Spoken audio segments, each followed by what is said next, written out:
Hey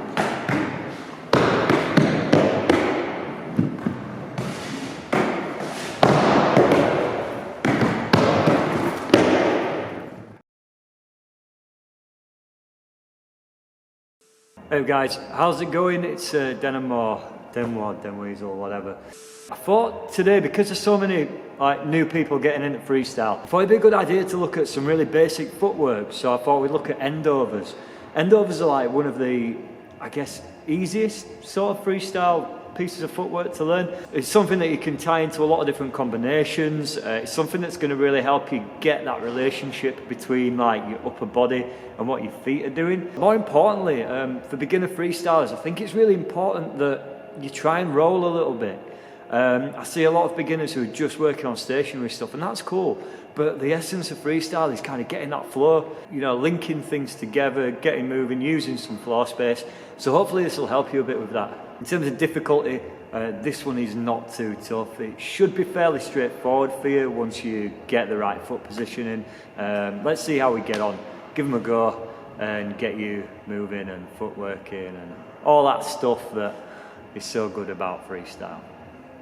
Right, so first of all, we want to be rolling at like a moderate speed, not too fast but not excessively slow. Now, foot position. What we want to do here is have our feet quite wide apart. Now, when I'm doing endovers, I've got my back foot obviously over here on the tail. My front foot's right up on the nose, so I've got that ability to pivot off either side, okay? We're looking a bit like this, good wide stance, okay? That's just going to give me plenty of control over either side of my board to make this a bit easier. So the first tip here is to free up your upper body. You don't want your arms straight or it'll be clunky and horrible. You can see here with the arms freed up, our arms lead the movement and make the whole thing a lot smoother, so bear that in mind. So let's break this movement down. We're going to start with our arms out and wind them up to build some momentum, okay? We need to be using the upper body for this one. Now, as we unwind our arms, we're pushing on the nose and pivoting. So we're trying to pivot on that front foot and we're turning towards our heels.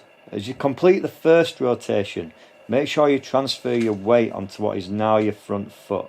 So now we need to prepare for the second rotation. So this time we're turning towards our toes out in front of us, okay? So for the second rotation, we're turning towards our toes, keeping that momentum going in our arms to help us get all the way around, okay? Now, an important thing to bear in mind is to look at the direction in which you want to turn. Where your head goes, your shoulders, hips and feet will follow. So keeping that momentum going with our arms, we can use that heel and toe motion to keep maintaining these endovers and to keep linking them together.